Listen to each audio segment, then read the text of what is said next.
Okay, amazing. Well, thank you so much, Kelly, for joining us today. I'm super excited to have you on the Empire City Wire.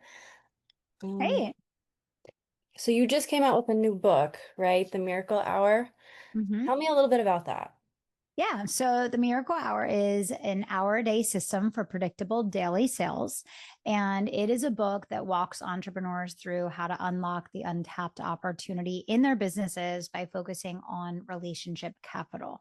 And it's a particularly timely book right now because with the onset of AI, relationships are going to be the one compounding asset that really provides an insurance policy regardless of all of the evolution that we're going to see with the changes in technology, social media, the way that people interact online. So it's an exciting time to be having a conversation about a system that literally has transformed thousands of lives. It's not a new system. It's something that I've been teaching my clients for years. And now I get to help the whole world learn the system. That's amazing. What Yeah. initially inspired this philosophy and prompted you to want to write your book? I started my corporate career in the Fortune 500 world. I was promoted 7 times in 8 years. I became the youngest senior vice president in the company. And when I decided to start my own business, I had a newborn at home. I had just retired my husband. I had a $300,000 executive job that I needed to replace, and I had an hour a day to do it. And so I developed the Miracle Hour going out to my car on my lunch break and looking at what I could do with this limited amount of time to build relationships and make sales so that I could build my bridge to freedom. And in doing that, I was able to actually build a 7 figure business before I ever even left my corporate job, which then within 18 months of becoming a full time entrepreneur, I was able to take to 8 figures. So the Miracle Hour has been the fuel behind building my businesses from the very beginning. And what's great about it is it's a simple system that can be done online or offline on any platform in any industry, business model, or price point. There's no limit to how you can apply the system because there's a person on the other side of every dream. And the truth is that people buy from people. So it doesn't matter where or how you operate. If you understand how to build relationships and you create a system that adds value and extends invitations to buy on a consistent daily basis, you will always have people ready to take the next step in your ecosystem. That's amazing. So you built your first $1 million business while still working full time. What did your daily routine actually look like during that period? Yeah. So I would get up at 5 and I would typically create my content, do my writing, my creative work for, a couple hours before I went into the office. I would go into the office, I would work until lunch, go out on my lunch break, do my sales, do my Miracle Hour. And then I actually would serve my clients starting at 7 and 8 o'clock in the evening after I was able to, take time with my family, get my daughter ready for bed, all of those things. So even my launches, I did at 8 o'clock at night for many, many years because I was working full time still. But that 1 hour a day was just really precious because that was the only overlap that I had with normal business hours when people were, making business decisions. And that's really, the origin story of the Miracle Hour. The amount of dedication and grit you have, that's incredible. I Thank you. I think a lot of people can definitely look up to that for sure. Which kind of bridges into the next question. Many entrepreneurs believe they need to work around the clock to succeed. What do you think that why do you think that mindset is so common, and what would you replace it with if you don't agree with it? Well, I definitely don't agree with it. I mean, one of the things that I always say is the things that you always think are the biggest things holding you back in life are actually the most important things. So for me, when I was starting my business, I thought it was like really holding me back that I could only work, a few hours a day on my business. When in reality, it was the best thing that ever happened to me because now I have a lifestyle business and I was able to build, this large multi-million dollar company without ever burning out, without working 60, 80 hours a week, because I never built that way. So that was just never on the table. I think the reason why so many entrepreneurs think they have to work like that is they spend so much time and energy on the wrong things that they work harder and harder, longer and longer hours to try and see results. And many times when they don't see results, the only thing they know how to do is just keep working. And, most entrepreneurs deserve to have much more success than they actually do. But the problem is they don't have a system for sales. And so a lot of businesses have a lot of marketing, and they confuse marketing with sales, but marketing and sales aren't the same thing. And so, even one of the chapters in the book is actually defining how sales and marketing work together and helping entrepreneurs understand what to do once your marketing is working, and creating discoverability and creating opportunity to make sure that you have a conversion system behind it to take that opportunity and turn it into income. Amazing. Yeah. That's great advice. So thank you so much, because I know a lot of people are stuck in that like Yeah, nonstop, for sure. constant, especially in New York. Coming Yeah, from New York, that's definitely like kind of the for sure. bar. And Yeah. it's like, well, where's the life part of life? Yes. But for sure.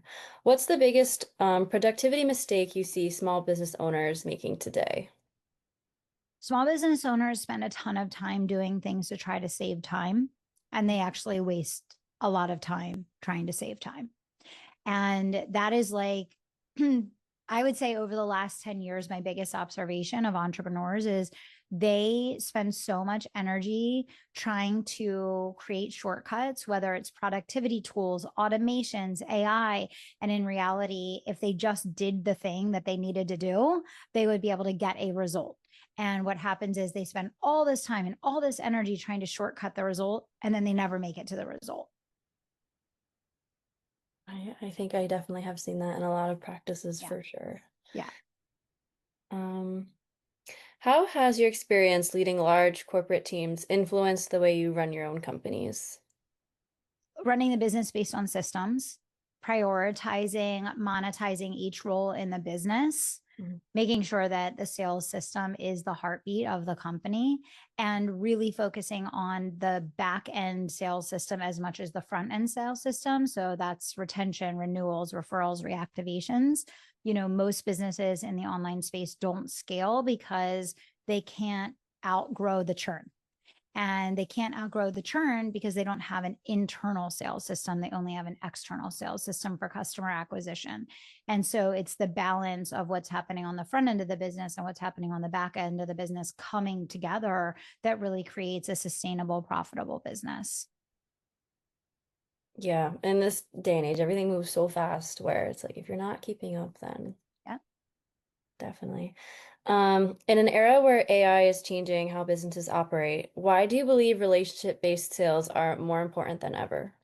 Well, because intelligent people don't want to buy from an AI bot. Intelligent people are leaving social media platforms, and they're spending their time and money to be in proximity to other people that they have relationships with, that they value and trust. And so there's already been a massive shift in how people make high stake decisions and multi-thousand-dollar decisions. A lot of that is moving offline already. 92% of high ticket buying decisions are happening through personal referrals and introductions. And so people have already started shifting how and where they're spending money. And as things continue to progress with AI, more and more of the actual decision makers that have money to spend are not going to be accessible online anymore. Mm. Mm-hmm. That's good advice, because I know a lot of people are very into the whole AI thing, and there's a lot of debates whether incorporating it or not is smart. Whole convoluted new era with this AI coming to be. Yeah. If someone only has 1 extra hour a day to invest in their business, how should they spend it for the highest return? On the miracle hour. I mean, this is the hour a day system. I walk through the entire architecture A to Z. 60 minutes a day can grow your business, grow your income, give you back freedom, help you cut countless hours out of your work week. And it's not just generally speaking, building relationships. It's having a step-by-step process that is systematized, that moves relationships from discovery to nurture to conversion. And it's having the right tools to support you in doing that, but being consistent in what you're doing, how you're doing it, and the intention behind it. And so, yeah, I mean, if you have 1 hour a day, it's the miracle hour. Definitely. I will, in fact, be definitely purchasing your book. Everyone needs to purchase the book. And, Mm. it doesn't matter how big or small your business is. It doesn't matter how big or small your goals are. The bottom line is when you read the Miracle Hour, your brain literally changes. You transform because you realize that you've been making it so much harder for yourself to get from point A to point B because of the noise, the distraction, the convolution, the complexity. And what the Miracle Hour does more than anything is it literally clears like your senses. And I had people say to me, literally, I feel like I snapped out of a trance. And all of a sudden, within a day, their business is growing again because they're focused and they're intentional and they're clear. And I think that, especially coming out of the season that we just came through. We've been in a trust recession. The markets have changed. There's a lot of shifts globally and economically. I think people just layered a lot of decisions trying to figure out what works now. And in the process of doing that, their businesses got very messy.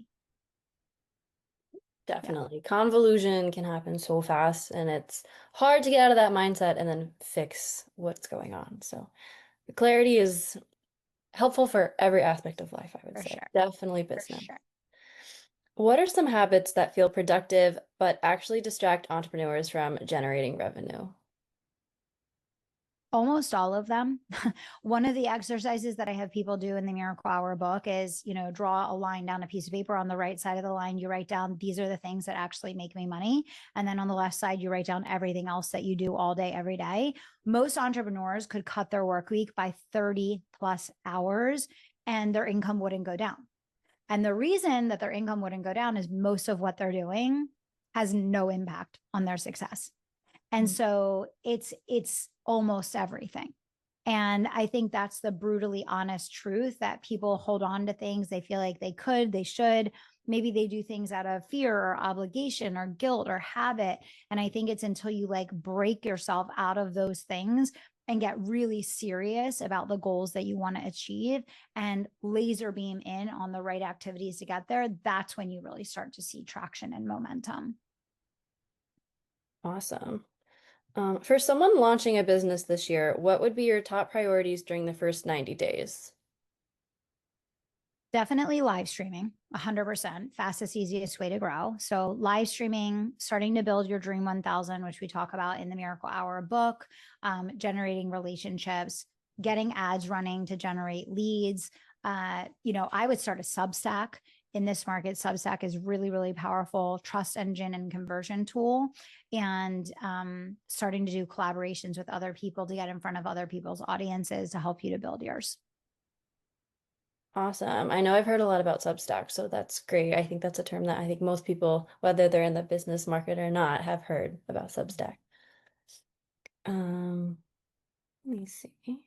We have like 15 minutes left, so let me see what I want to ask next.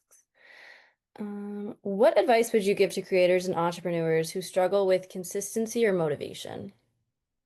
I think it's just asking yourself what you really want. I think when you're not motivated to do something, you don't want it bad enough. Mm. And I think people a lot of times aren't honest with themselves about like, what do you want the most? Like, what is actually important to you? I think with social media and Instagram and all the things that people see online all day, every day, I think so many people are prone to setting goals that aren't even their goals. Mm. So of course they're not motivated because it was never their goal to begin with. It was just something that they saw someone else had or something they saw someone else achieving or doing. So I think it's really digging deep into like, what is your motivation? What do you care deeply about? And then making sure that you're setting goals that realistically you're actually committed to achieving. For sure, because I feel like a lot of people have an end goal that they want to get to because they saw it online and it Yeah, looks glamorous, but that process is not something they're invested in, which is why right. ultimately it doesn't work. Exactly. Um, how can small business owners create predictable revenue streams when markets and consumer behavior are constantly changing?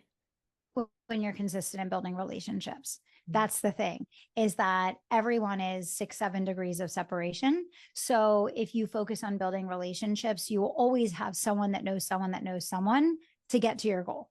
And even if you have relationships and the people that you have direct relationships with don't want or need what you're offering or can't afford it, chances are they know someone else that does. And I think that so many people just go down the rabbit hole of doing more and more surface level activities, but never having direct interface with people. And that's why they struggle so much.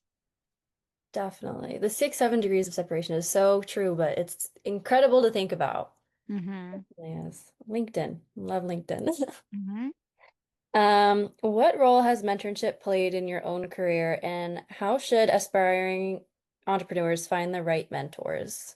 Yeah, I mean, I think I was very blessed. I had a mentor for 15 years, starting when I was 21 years old, and that's how I learned everything about business. And that relationship absolutely changed my life. Like, I would not be where I am today without that.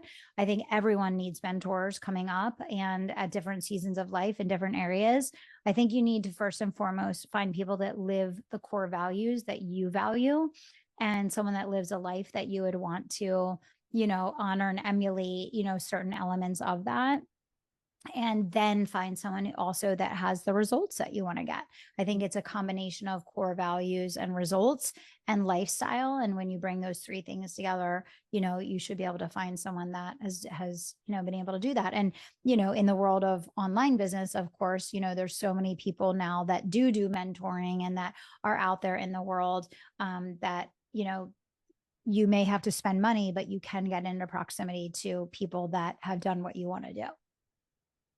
Awesome. That's great advice. Um,